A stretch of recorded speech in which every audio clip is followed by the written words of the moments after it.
There are 5 types of itch that every fellow eczema warrior has experienced. Sadly, itch usually gets generalized and grouped into one, but what if I told you that every itch you're experiencing is telling you a story? In this video, I'm going to tell you about the 5 types of itch and how to identify them and treat them effectively and answer the age-old question, can you stop itch? Mention at the end, we're going to have a protocol for safe scratching. Are you one of the few? Welcome to my channel. My name is Victoria, and on this channel, I discuss all things eczema related. I've had eczema my entire life. I'm a 3-time survivor of topical steroid withdrawal. Before we get started, guys, I'm not a doctor. I'm just a girl on the internet with eczema. Do not replace the information you hear for your doctor's advice, okay? Always speak to your doctor, but also always be informed. I'm doing a TSW, Topical Steroid Withdrawal Masterclass, and today we're discussing the 5 types of itch. The first type of itch that we're going to talk about is called the surface scratch. And even if you don't have eczema, everybody knows about the surface scratch. She's kind of an in and out, drive-by kind of gal, okay? She happens subconsciously without you even knowing it. The next type of itch is the deep itch. You ever talk to somebody and you're just like, whoa, you're deep. They're just pulling things from beneath the surface that you didn't even know were there. Yes, that is the deep itch, okay? It prickles. It comes from a very deep place from within. It's not super inflammation, but it's there and you feel like it doesn't matter what you do, you can't get to it. The deep itch is very common, especially during the topical steroid withdrawal process, in which your body is basically relearning how to take care of your skin, relearning how to calm down the inflammation, relearning to constrict blood vessels. So there is something happening, not at a surface level, but at a deep cellular level that I'm gonna post all the science right here. I would typically treat the deep itch stage is definitely cold packs or cold water therapy, especially during TSW. This itch is one of my favorites. This is the good time itch. This is what I call dopamine itch. She's just sheer pleasure, okay? You tend to experience the more dopamine itch the longer you've had eczema or topical steroid withdrawal towards the end.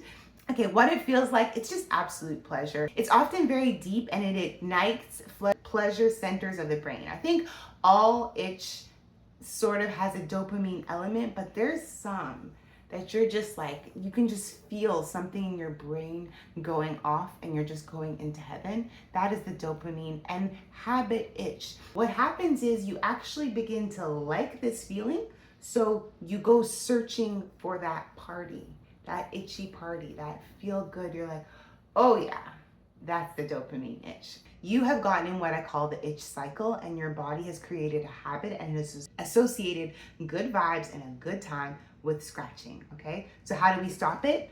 Neuroscience. You're gonna rewire your brain. This is the one scratch that you can actually stop because it's not necessarily derived from inflammation or irritation of the skin. It's just because it feels good. The best thing you can do is ask yourself the $1 million question. Am I really itchy?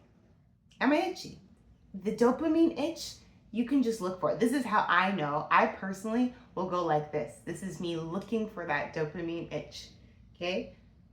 But if I take a moment and ask, am I even itchy? Take time, feel that. Same girl, different day. I can't believe I forgot this stage. The stage that a lot of us struggle with during topical steroid withdrawal, and it is stage number 4. This is the red and inflamed itch, okay? This can also be the itch that won't quit. This is the type of itch that once you scratch it, there will be consequences. You immediately have redness, inflammation, spreading eczema, bleeding, oozing. This is like the inflammation itch, and it is the worst itch, in my opinion. It's the itch that you need to shackle yourself so that you do not scratch this one, okay? If you can do some deep breathings, something to stop you from scratching this itch. And this one, I know, it's difficult because it's knee-jerk. It's a knee-jerk reaction. What is happening with the skin is that your blood vessels are dilating, most likely because you're in topical steroid withdrawal, and everything, it's just chaos with your body. If you haven't watched my video where I talk about the stages of topical steroid withdrawal, there is literally a stage for this itch. It's the red and inflamed stage. It's stage number 2. What can you do to really get through, I would say cold showers. Take a cold shower if you can. Take an ice bath if you can. Do something to distract yourself, whether that means like this is another time for fidget spinners. But the thing is about this stage is that this itch will bring a lot of heat with it. So after you scratch, you're on fire. It feels good for like 10 seconds. And the second you stop, you're on fire. It's like a toxic relationship, this itch, okay? It feels good for like a short period of time, and then all the drama follows, okay? This itch, this one is one for the books. When you scratch with this itch, okay, World War III, all right? You think, oh, this is just a little area? Like I have begun to learn to tell the difference of my itches, and usually I have inflammation, this red and inflammation itch in typical areas. So I would get it on my hands, my wrists, sometimes I get it around my eyes or my neck. And so those are my no itch areas. I know that no matter what, I do my very best not to scratch those areas. But sometimes if you have like eczema on your hands, you'll get like a little blister, or you can feel just this tiny little area. And to me, the way I know it's gonna be a red and inflamed itch, it's already usually a little bit red before you even get to it. And if I just lightly scratch it, all of a sudden you can just feel something like exploding within the skin. And everything in you wants to just, But the second you do that, your body is gonna send all of its army to that area, and it's going to be inflammation station. So whatever you do during this itch, okay, and I know you probably will scratch it, so at the end of this video I'm going to teach you how to scratch safely. But if you can lock in mentally, go do something else. Put your hand, something I like to do is put my hand on the area that's itching, whether it's my eyes or my neck, and just count to 10, then count to 10 again.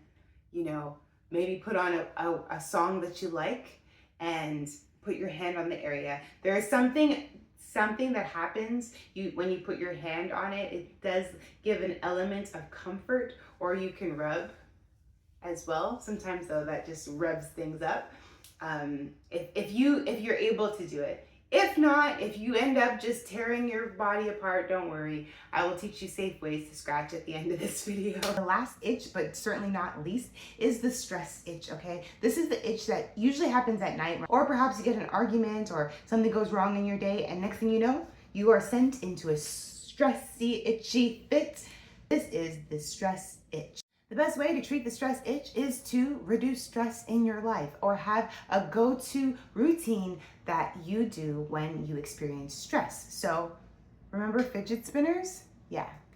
You thought those were just for kids? No, they are for you, okay? So if you are an fellow eczema warrior, get yourself a fidget spinner.